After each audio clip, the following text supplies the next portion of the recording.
Having a baby at that age, the child will definitely have developmental issues. Her words changed the atmosphere in the waiting room instantly. Being a woman, a doctor, and having experienced pregnancy and childbirth herself, she should have had better things to say to a worried, expectant mother. Seeing me at a loss for words, she smirked maliciously. I am Hillary, 40 years old. I work as a beauty consultant at a major department store and got divorced a few years ago. My first marriage was 5 years ago. I met my ex-husband John, who is 5 years younger than me, at a group blind date arranged by my younger colleague. I thought a doctor would be in high demand, but most women quickly distanced themselves from his geek appearance and manner of speaking. Even the colleague who invited me quickly moved on to target another man, but for some reason I couldn't walk away. Perhaps it was because neither I nor John, who looked uncomfortable with his hunched shoulders, were getting much attention from others. As I decided to stay and talk, I found his enthusiasm for his interests endearing, and I appreciated his effort to expand our conversation despite his awkwardness. We exchanged contact information and started our relationship as friends. John would contact me daily, and after meeting several times, I realized he was actually a diamond in the rough. As I took it upon myself to help him, he quickly improved and our relationship deepened. After a year of dating, we decided to get married. My parents were thrilled, but his mom seemed concerned about my age. Although she eventually accepted our marriage, she appeared somewhat dissatisfied. Despite some unease, we had a grand wedding, inviting our colleagues and childhood friends. Congrats on snagging such a handsome guy, Hillary. It was my much younger childhood friend, Mary, who congratulated me. We first met at a large park in the neighborhood. She was 3 years old and I was 10. I loved taking care of little kids, so in place of her parents who were chatting with their friends, I often played with her and the other children. Miraculously, our friendship continued, and she became like a little sister to me. If plain Hillary can get married, then surely I can be happy too, right? She said this with a carefree smile. I couldn't help but feel my smile stiffen. As an adult, she became a well-regarded doctor in our hometown, known for her beauty and brains, but her personality left much to be desired. Even as a child, she would use her cuteness to get special treatment from adults and then brag about it.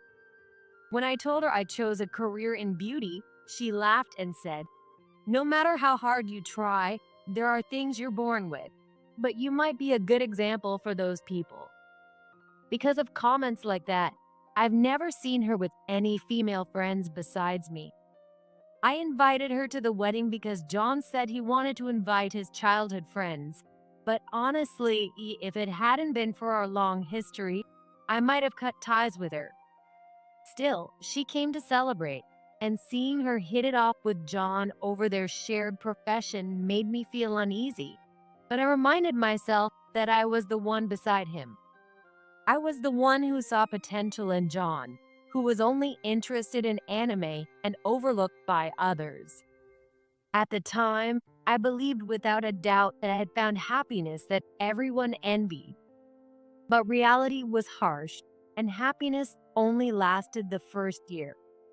It started with quitting my beloved job at John's request, followed by daily calls from his mom, Sarah, pressuring me for grandchildren. John turned a blind eye to Sarah's demands. Moreover, he started echoing Sarah's hurtful remarks about my age. I couldn't take it anymore and confronted him after work. "You knew I was at an age where natural pregnancy is difficult, right? Why won't you support me?" That's why I had you quit your jobs to reduce any strain on your body. You should understand that marrying into a family of doctors means we need an heir. You should put in some effort. Does this guy really think everything can be fixed with effort, even though he's a doctor? Stunned by his unbelievable words, I watched as John quickly finished his business and went to the bedroom. Left alone, I wiped away my tears and quietly discarded the untouched dinner into the sink. Not long after, John stopped coming home, claiming he was busy with work. Though I felt lonely, I was somewhat relieved. Sarah's calls demanding grandchildren decreased, knowing her son was busy, and recently it felt awkward facing John. Still, deep down, I wanted my child too. Without the stress from Sarah, maybe once John settled down, we could naturally conceive. With that faint hope, I devoted myself even more to supporting John, hoping to give him some peace. But those days came to an abrupt end. One day, while John was in the shower, a message notification popped up on his phone. I knew I shouldn't look, but I couldn't turn away. The message suggested a physical relationship with flashing heart emojis. What shocked me most was that it was from my childhood friend, Mary. In disbelief, I confronted John after his shower. At first, he denied it, but when I showed him his phone, he quickly admitted to his affair. No way. Why would you do this? Explain it to me. John, irritated by my tearful voice, began to speak in a half-defiant manner. Mary had joined John's hospital about a year ago and made advances at him during her welcome party. John, never having experienced the attention of a young, beautiful woman, was elated and, under the influence of alcohol, started an affair with her that night. They continued seeing each other, and now she was pregnant with his child. Speechless from the shock, I listened as John continued. It's your fault. You couldn't get pregnant, and even my mom says this marriage was a mistake. Wait, does Sarah know about your affair? Yeah, she found out by chance, but when I told her about the baby, she said I should divorce you and start over. Please, for the sake of her and the baby, agree to our divorce. Feeling betrayed and panicked, John handed me a completed divorce form. His readiness made me feel even more miserable. You don't have money for a lawyer, right? If you agree to the divorce, I'll pay alimony and give you a fair share of the assets. You can have this apartment too. It would be wise to comply. By the time his words sank in, it was too late. John admitted to the affair, but I gave him back his phone with all the evidence. I had no proof, no witnesses who might side with me. Trying to gather evidence now would clearly be too late. My family lived far away, and I had spent all my savings on the wedding and this apartment, leaving no money for a lawyer. It was frustrating, but as I was unemployed at the time, I accepted John's offer. Shortly after the divorce was finalized, a significant amount of money was deposited into my account as John had promised. John then left the apartment, taking almost none of the furniture we had bought together. Betrayed by those close to me, I lived in a daze in the apartment I had been given until I noticed the changing seasons and decided I couldn't go on like this. Determined to make a fresh start, I sold everything. As the room gradually emptied, I found myself looking forward, gaining the energy to search for a new job and a new place to live. It was only then that I felt ready to contact my parents. Not wanting to worry them, I told them the divorce was due to irreconcilable differences. They offered for me to come home, but since Mary's family lived nearby and I didn't want to burden my elderly parents further, I politely declined. I found a new job surprisingly quickly. Once I sold the apartment and lightened my load, I moved into an apartment near my new job, bringing only a bank account with more money and a few personal belongings. My new workplace was a salon that catered to an upscale clientele, requiring more refined manners and service than my previous job. Determined to start anew, I relearned everything from makeup to customer service. Thanks to my efforts, I began receiving more client requests, increasing both my responsibilities and my sense of fulfillment. One day, while I was diligently working, a matchmaking offer came up. Hey, do you have someone special? If not, would you consider a match? Excuse me? I know someone who would be perfect for you. The offer came from an elderly regular who liked me. I was nearly 40 and had no intention of remarrying, so I planned to politely decline. But she insisted. The match was a 42-year-old man, also divorced. He had divorced over a decade ago due to his ex-wife's excessive spending.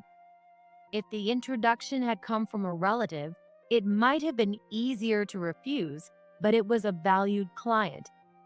Unable to decline, I agreed to the match. We met directly at a designated restaurant. A few minutes after I started waiting, my match arrived, out of breath. I'm so sorry to keep you waiting. Ouch. As he entered the private room, he tripped on the step and fell. A dull thud echoed in the quiet room. Are you okay? Sorry about that. I'm fine. I hurried over to him, and our eyes met as he looked up. His nose and forehead were bright red, and the contrast between his serious appearance and the injuries made me laugh. I felt embarrassed for laughing, but he awkwardly scratched his head, sat down again, and bowed politely. Thank you for meeting me today. My name is Greg Anderson. That was how we met. Maybe thanks to the initial accident, it didn't take long for us to open up to each other. Though we only spent a few hours together, I was impressed by his polite mannerisms and drawn to his friendly and kind nature, along with his subtle leadership. I had come intending to refuse, but I couldn't say no.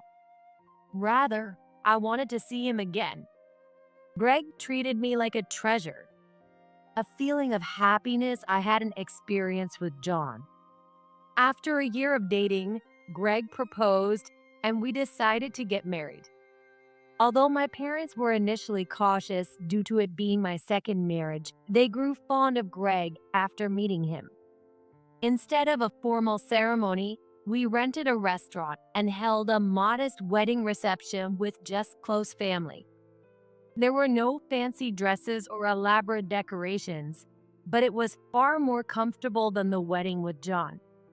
Life with Greg was simple but peaceful, and most importantly, living with someone who always cared for me made me truly happy. Given our ages, we didn't expect to have children and planned to enjoy our life together, hand in hand. One day, during these times, unable to shake off the summer fatigue, I went to the gynecology department of the general hospital my in-laws recommended, suspecting early menopause, only to find out that I was pregnant. What I thought was summer fatigue was actually morning sickness, and what I thought were menopausal symptoms were early pregnancy signs. Still in disbelief, I showed the ultrasound picture with the gestational sac to Greg and told him the test results. Greg looked at the ultrasound and then at me, his mouth opening and closing in shock. He gently touched my stomach. Is this our baby? As I nodded quietly, Greg let out a cheer, stood up energetically, and hugged me tightly. Thank you. I'm so happy. I can't believe it. It's like a miracle. Calm down. But really, is this good news? Just like he said, A natural pregnancy at our age is indeed a miracle. But thinking about our age, I couldn't fully rejoice. In fact, the hospital congratulated us but also thoroughly explained the risks of a late pregnancy. When the child turns 20, we'll already be 60. Our physical strength is declining, and I'm worried if we can even take care of a baby. In response to my words, Greg gently said, Sorry, you're right. It's scary. It'd be a lie to say I don't worry about what others might think too. But this baby chose us. I want to be happy about that first. With that, Greg hugged me softly and continued, I'm thrilled about the baby, but you're still my number one. I know, I'm happy too, but I'm also really anxious and honestly a little scared. But more than that, I'm overjoyed, and I can't imagine terminating this precious life that's come to us. I don't want to. Greg quietly nodded at my tearful confession. Yeah, I feel the same. I know there are risks for you, and I'm sorry, but I want you to have our child. Please. He pleaded with me. After that, we talked about the pregnancy many times. Even when we calmed down, our feelings remained the same. I want to have this baby.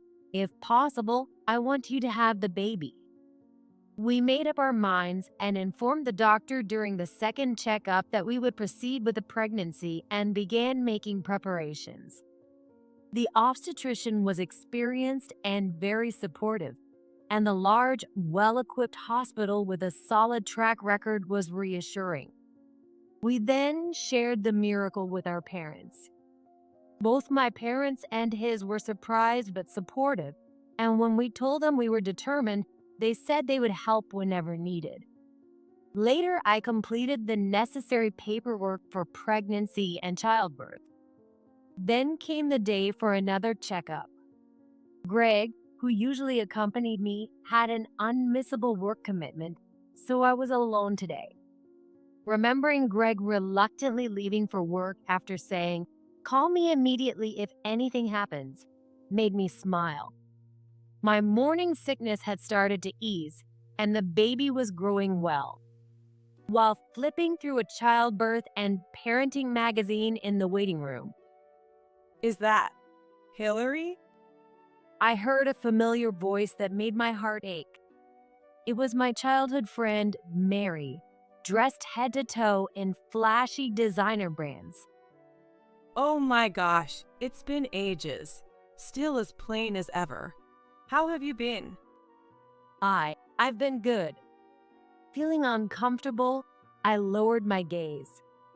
She plopped down next to me with a grin and began talking about her life without being asked. After John left the apartment, he apparently moved in with Mary, who had been living alone, and they started living together. Although their relationship started from an affair, John's parents approved of it. Mary's parents didn't seem to know their engagement began with an affair, so things progressed smoothly, and they got married in less than 6 months. Given how grand our wedding was, it's no surprise everyone close to them knew about it. I suppose John thought it would become a juicy piece of gossip if he quickly divorced me and remarried a young doctor from the same hospital. Shortly after getting married, Mary and John transferred to another hospital. The efficiency of their actions showed their planning, which made me angry in hindsight. Now they've moved to a new place where no one knows them and, with parental support, bought a new home to start afresh. I'm sorry, Hillary, for taking your husband, but considering the age difference, I was a better match for him. I'm expecting our second child now, and I've been so happy since marrying him. That's good to hear. I responded dismissively, which seemed to irritate her as she raised her voice another notch. By the way, why are you here, Hillary? Menopause? You're getting old after all. That's why you were dumped. Hey, that's not true. Don't shout such nonsense. Oh, but you don't look unwell. Wait, what? The maternity brochures I was holding caught her eye. Hillary, are you pregnant? Yes, I am. I remarried and I'm almost 5 months along. Are you going to keep it? Yes, the doctor is supporting us. As I said that, she burst into laughter. Is this doctor serious? Having a baby at your age, the child is bound to have developmental issues. Her words instantly changed the atmosphere in the waiting room. Of course, they did. In a general hospital waiting room, there are people with various concerns. Some might be undergoing fertility treatment, but she didn't seem to care. You're a doctor too, right? How can you say such things? And besides, it's none of your business. Why are you mad? I'm just worried as a doctor. Besides, your child will be embarrassed in the future. Imagine parent-teacher meetings. They might say, your grandma's here. I couldn't believe my ears at her pretentious and offensive comments. As a woman, a doctor, and someone who has experienced pregnancy and childbirth, she should have had better things to say to a worried, expectant mother. Seeing me at a loss for words, she smirked maliciously. I couldn't stand it any longer. As I was about to leave, an elderly woman sitting next to me gently took my hand. You don't need to leave. It's okay. I'll ask her to leave. Huh? Mary frowned suspiciously at the elderly woman's words. With sunglasses and a mask, I didn't recognize her at first, but I was sure it was her. The elderly woman stood up, removed her sunglasses, and smiled at Mary. Didn't you hear me? I said, leave. If you can say such things without caring about the patients, you and your husband must be exceptionally good doctors. You can take care of yourselves. Despite her refined demeanor, her authoritative tone made Mary hesitate. What right do you have to say that? Hillary, if you know this old lady, do something. If she says it, I can't. Why not? Because she's the wife of the chairman of this hospital. What? Yes, she was the former regular customer who introduced me to my husband, Greg. And incidentally, she is also my aunt-in-law, one of the people who were most delighted by my pregnancy. As Mary stood there in shock, Aunt Sally continued. We cannot inconvenience other patients by allowing you here. Are you telling me to switch hospitals now? This is the only one close to us with decent facilities. I'm pregnant. That's your problem, isn't it? First of all, we do not accept troublemakers in public places, whether they're pregnant or patients. Please leave. Mary, realizing Aunt Sally wouldn't budge, glared at me furiously. Remember that. You poor people are cocky. Poor? Maybe once, but she's wealthy enough now to have a personal shopper. What? Because her husband is my nephew, an executive at the large medical equipment manufacturer, Swan Group, and the heir to the company. The Swan Group? Mary's face turned pale. I didn't know until after we married, but my husband's company is the largest in its field, dealing with hospitals nationwide, known to every medical professional. They also make substantial donations to numerous hospitals. At that moment, my husband, out of breath, rushed in. Apparently, Aunt Sally had contacted him, and he came during his lunch break.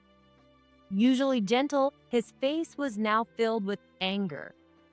Are you all right? I heard everything from Auntie Sally. Are you the doctor who insulted my wife in public? No, I mean. The thought of someone like you working in a hospital is appalling. To prevent others from suffering like my wife, I will make sure this incident is shared with other hospitals. My husband's words were the final blow. Upon hearing them, Mary hurriedly left, almost running away. Shortly after, Aunt Sally informed her husband, the chairman, and this incident spread in two directions, eventually being shared with almost all hospitals nationwide.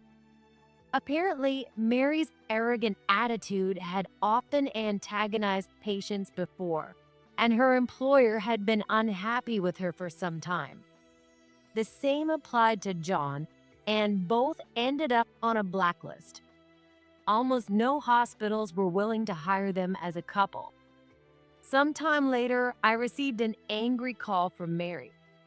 According to her, after being forced to leave the hospital, the two of them turned to John's parents for help and took over the clinic they ran. However, doctors who neglect their patients are not accepted by the local community. The clinic quickly went under, and John's parents were furious with them, leading to their estrangement. Now, they both work from morning till night to support their children, living a life far from luxurious. She lamented that their annual income has dropped to less than a third of what it used to be, but I felt no sympathy. I quietly ended the call and blocked her number. I never heard from her again. By the way, I successfully gave birth to a beautiful baby girl with chubby cheeks.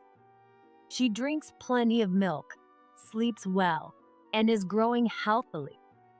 Greg is already smitten, saying things like, "I get teary-eyed just thinking about her marrying someone else someday." I didn't realize people actually said that. In the end, he said, "All right, I'm going to play with her as much as I can now," and bought lots of toys and other stuff. He seems likely to become a very doting dad, which worries me a little. No matter what happens in the future, no matter how tough it gets, we are determined to raise her with love and responsibility as a couple.